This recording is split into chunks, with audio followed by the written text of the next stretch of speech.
Good morning 7th class, कैसे हैं आप सब। हम वर्कशीट वीडियोस भेज रहे हैं आपको। होप आप लोग वीडियो देख रहे हैं, आप लोगों को समझ में आ रहा है। वर्कशीट भेजने का मतलब है कि आप वो देखेंगे क्वेश्चंस को। एक तो वीडियोस में बता रहे हैं कि क्वेश्चंस को कैसे सॉल्व करना है, फिर वर्कशीट में उन क्वेश्चंस को आपको सॉल्व करके बताया है कि ऐसे आपको ये क्वेश्चन सॉल्व करना है, ठीक है। और बाकी जो क्वेश्चंस बचे हैं उनको आपको कॉपी में करना है, प्रैक्टिस करना है, ओके। और उसकी भी पिक्चर मुझे सेंड करनी है, तभी पता चलेगा कि आप लोग प्रैक्टिस कर रहे हैं कि नहीं कर रहे हैं, ओके। सो 7th क्लास हमने अपना 7th चैप्टर शुरू किया है जो है सिंपल इक्वेशन, ओके। सिंपल इसका मतलब टर्म मतलब सिंपल, बहुत इजी वाला इक्वेशन, एक इक्वेशन जो सिंपल है, ओके। इसका मतलब ये हो गया। अब एक हमारे पास मान लीजिए टर्म है 7, यहाँ पर एक स्टेटमेंट लिखा हुआ है। ये स्टेटमेंट के फॉर्म में है कि 5 + 2 = 7 होते हैं, ओके। तो ये 7 = 7, तो ये हो गया स्टेटमेंट ऑफ इक्वालिटी या सिंपल इक्वल, ठीक है। अब यहाँ पर सब चीज हमें नोन है, कोई भी ऐसी चीज नहीं है जिसे हमें फाइंड आउट करना है। अब क्या होगा कि अगर हम यहाँ पर मान लीजिए 5x + 2 = 7 लिख देते हैं, ठीक है, या x + 2 = 7 लिख देते हैं, तो यहाँ पर क्या हो रहा है, ये एक x एक वेरिएबल है, एक ऐसा नंबर है जो हमें पता नहीं है कि ये क्या है, इसकी वैल्यू क्या है, ओके। इसे हमें निकालना है और जो वैल्यू आएगी उसको पुट करके देखना है कि ये जो स्टेटमेंट है लेफ्ट हैंड साइड वाला वो = है क्या राइट हैंड साइड का, ठीक है। तो अब ये जब हम एक वेरिएबल, ये x हो सकता है, m हो सकता है, a हो सकता है, z हो सकता है, ये कुछ भी हो सकता है, जरूरी नहीं है कि ये खाली x ही हो, हम यहाँ पर कुछ भी लिख सकते हैं, ओके। तो जब एक स्टेटमेंट में एक ऐसा नंबर, एक वेरिएबल ऐसा जो हमें पता नहीं है, जो वेरी करता है, वो इंक्लूड हो जाता है, तो उसे हम कहते हैं सिंपल इक्वेशन। ये हो गया एक इक्वेशन जिसमें x एक वेरिएबल है जिसे हमें फाइंड आउट करना है कि उसकी वैल्यू क्या है। तो इस इक्वेशन को जहाँ पर एक वेरिएबल है, ठीक है, यहाँ पर अभी हम एक वेरिएबल के साथ इक्वेशन सॉल्व करेंगे। तो जहाँ पर खाली एक वेरिएबल है, एक इक्वेशन हमारे पास है, तो उसको कहेंगे हम linear equation in one variable. ये हो गया लीनियर, लीनियर मतलब सीधा, एक सीधा equation with one variable. Clear, ये टर्म आपको क्लियर हो गया, ठीक है। अब हम यहाँ पर जो x की वैल्यू है उसे फाइंड आउट करेंगे, और आपको साइड बता दूं, = के पहले जो = के पहले लेफ्ट हैंड साइड पर जो साइड है वो लेफ्ट हैंड साइड है, और = के बाद ये हो गया राइट हैंड साइड, ठीक है, और ये हो गया लेफ्ट हैंड साइड। मतलब 2x + 2 हो गया लेफ्ट हैंड साइड पर और 7 है राइट हैंड साइड पर। ये आपको पता होना चाहिए कि आपका राइट हैंड और लेफ्ट हैंड कौन सा है। कोई अगर लेफ्टी भी है तो जो एक नॉर्मल हम राइट हैंड से काम करते हैं, और जो लेफ्टी है वो उसका लेफ्ट होगा और राइट होगा, ठीक है। तो ऐसे हमें ये इक्वेशंस का, सिंपल इक्वेशन का साइड पता चला। हमें ये पता चला कि अगर एक वेरिएबल है तो उसकी हमें वैल्यू फाइंड आउट करनी है और उसको इक्वेशन में पुट करके चेक करना है कि दोनों स्टेटमेंट सही है कि नहीं है, जैसा स्टेटमेंट हमने पहले बताया था, ठीक है। तो यहाँ पर हम एक इक्वेशन लेते हैं, ठीक है। यहाँ पर हम x की वैल्यू यहाँ पर 8 तक लिखी हुई है, यहाँ पर हम 2 लेते हैं। यहाँ पर एक x की वैल्यू 2 है और एक x की वैल्यू 5 लेते हैं, ठीक है। अब x की वैल्यू 2 है और x की वैल्यू 5 है, मतलब हमें जो x है उस पर उसकी वैल्यू लिख देनी है। मतलब 1/2 x की वैल्यू पहले हम फर्स्ट वाला ले रहे हैं 2, तो यहाँ पर हमने x की जगह लिख दिया 2 प्लस 6 = 10। चेंज कहीं पे भी नहीं आएगा, सिर्फ x की जगह हमें उसकी वैल्यू पुट कर देनी है, ठीक है। उसके बाद ये हमारा एक स्टेटमेंट हो गया। अब हम जैसे सॉल्व करते हैं, हमने पहले सीखा, हम वैसे ही सॉल्व करेंगे। 2 1 जा 2 और बाकी ये सेम हो गया, तो 1 + 6 = 10, ठीक है, और 7 = 10। मतलब कि ये दोनों इक्वल नहीं है, ओके। तो मतलब क्या हुआ, जब हम x की वैल्यू इस इक्वेशन में पुट कर रहे हैं तो दोनों इक्वलिटी वाला जो स्टेटमेंट है वो वेरीफाई नहीं हो रहा है, ये दोनों अलग अलग आ रहे हैं, ठीक है। अब हम इसी स्टेटमेंट में, इसी इक्वेशन में 5 की वैल्यू पुट करेंगे।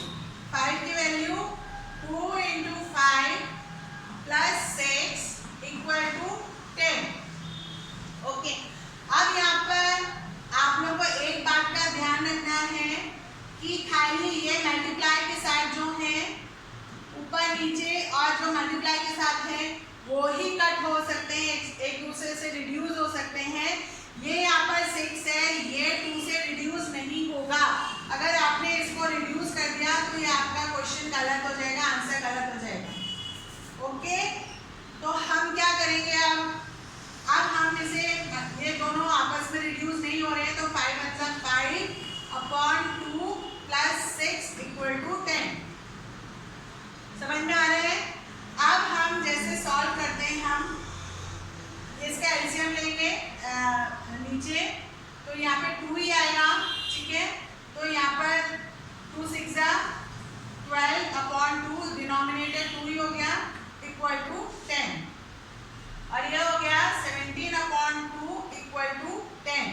मतलब ये फ्रैक्शन में आ रहा है और ये हमारा होल नंबर है, तो ये भी हमारे इक्वलिटी जो स्टेटमेंट है उसको वेरीफाई नहीं कर रहा है।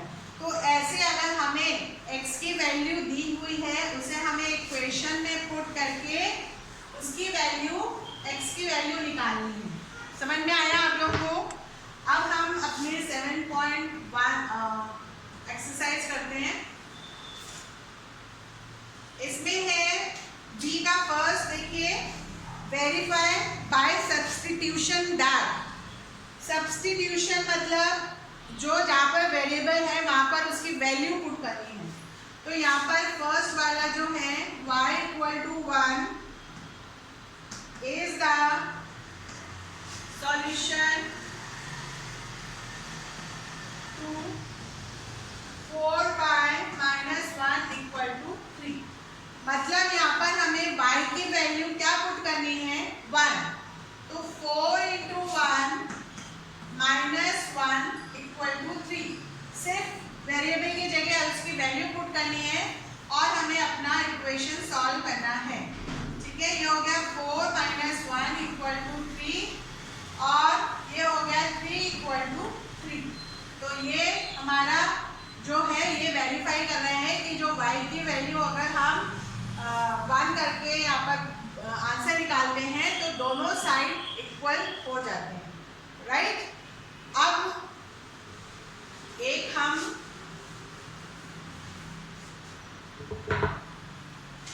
करते हैं 4th वाला, y = 10। हमारा इक्वेशन है y/4 + 1/2 = 3, ठीक है। यहाँ पे y अगर आप ऐसे बनाते हैं तो आपको प्रॉपर बनाना है जिससे y और 4 में आपको कोई कंफ्यूजन ना हो। तो यहाँ पर हम स्मॉल y बना लेते हैं जिससे हमें पता चले कि ये y है, ओके। अब हम y की वैल्यू यहाँ पर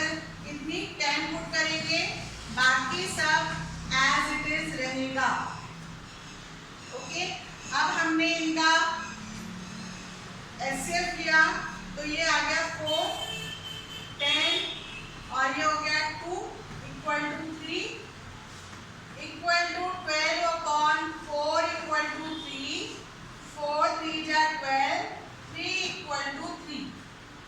तो मतलब जब हम इस इक्वेशन में y की वैल्यू 10 पुट कर रहे हैं तो ये वेरीफाई कर रहा है दोनों साइड्स इक्वल आ रही हैं। ओके, तो ऐसे ये बहुत सिंपल है, बड़ा मजा आता है इसको करने में। एक बार आपके कॉन्सेप्ट्स क्लियर हो जाएंगे तो फटाफट से आप उसको कर पाएंगे। ओके, फिर यहाँ पर सेकेंड है in the following identify linear equation in one variable. मैंने आपको बताया था कि वन वेरिएबल अगर ये x plus y equal to 1 है तो ये 2 वेरिएबल है, 1 वेरिएबल नहीं है।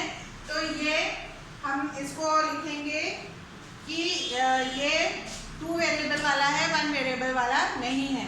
तो आप यहाँ पर जैसे 5x प्लस 9 इक्वल टू 14 लिखा हुआ है तो ये है लीनियर इक्वेशन इन 1 वेरिएबल। ठीक है, तो ऐसे आपको ये आइडेंटिफाई करना है, इजी है ये। फिर है लेफ्ट हैंड साइड और राइट हैंड साइड। वो तो आपको पता ही चल गया कि लेफ्ट हैंड साइड और राइट हैंड साइड क्या है, ये भी बहुत इजी है। 14y माइनस 6 इक्वल टू 9, ये जो जितना ये पोर्शन है ये हमारा हो गया लेफ्ट हैंड साइड। तो आप लेफ्ट हैंड साइड में इसका आंसर कैसे लिखेंगे? लेफ्ट हैंड साइड में 14y माइनस 6 और राइट हैंड साइड पर इसका है 9। ठीक है, हमें इसको ऐसे लिखना है आंसर। ठीक है, प्लीज आपके पास कॉपी में पेज होता है, उसको आराम से थोड़ा सा क्लियरली लिखिए जिससे खुद को भी समझ में आए। और मोबाइल में चेक करना थोड़ा मुश्किल होता है, इसलिए उसकी पिक्चर क्लियर भेजिए और थोड़ा दूर दूर करिए। ओके, उसके बाद है फोर्थ वाला, solve the following equation by trial and error method. अब यहाँ पर क्या बोल रहे हैं, ये इसे सॉल्व करना है और चेक करना है। x minus 10 equal to 5। ठीक है, हम ये फर्स्ट वाला कर रहे हैं, फोर्थ का। अब यहाँ पर क्या है, हमें x की वैल्यू फाइंड आउट करनी है। यहाँ पर क्या है, हमें x की वैल्यू फाइंड आउट करनी है। ठीक है, तो हम x इक्वल टू ये जो है 5 हम एज इट इज लिखेंगे और ये माइनस के साथ अब कैसे सॉल्व करेंगे इसको, ये साइड को हम लेफ्ट हैंड साइड को हम राइट हैंड साइड पर ले जाएंगे। साइड हमें पता चल गया, तो लेफ्ट हैंड साइड से हम राइट हैंड साइड पर जाते हैं या राइट हैंड साइड से हम लेफ्ट हैंड साइड पर जाते हैं तो ये जो साइन है वो चेंज होते हैं। Okay, clear? जब हम लेफ्ट से राइट पे जाते हैं या राइट से लेफ्ट में जाते हैं तो ये साइन है वो चेंज होते हैं। तो हम ये कोशिश करते हैं कि हम माइनस साइन को चेंज करें पॉजिटिव में। ठीक है, तो हम क्या करेंगे, अब x is equal to 5 plus 10, हमने इसको यहाँ पर लाया राइट हैंड साइड पर, तो ये माइनस से प्लस हो गया और x इज इक्वल टू हो गया हमारा 15। 10 प्लस 5 हो गया 15। ठीक है, अब ये जो x की वैल्यू आई है, अब उसको हम इधर डाल के देखेंगे कि ये जो वैल्यू आई है वो इस स्टेटमेंट को वेरीफाई कर रही है कि नहीं। तो ये 15 माइनस 10 चेक करेंगे हम, 15 माइनस 10 इक्वल टू 5, 15 माइनस 10 हो गया है 5 इक्वल टू 5। तो ये हमारा जो स्टेटमेंट है वो सही है, जो वैल्यू आई है वो सही है। ओके, तो ऐसे हम इसे चेक करेंगे, इसकी वैल्यू निकाल के कि ये स्टेटमेंट को, इक्वालिटी स्टेटमेंट को फॉलो कर रहा है कि नहीं कर रहा है। ओके, उसके बाद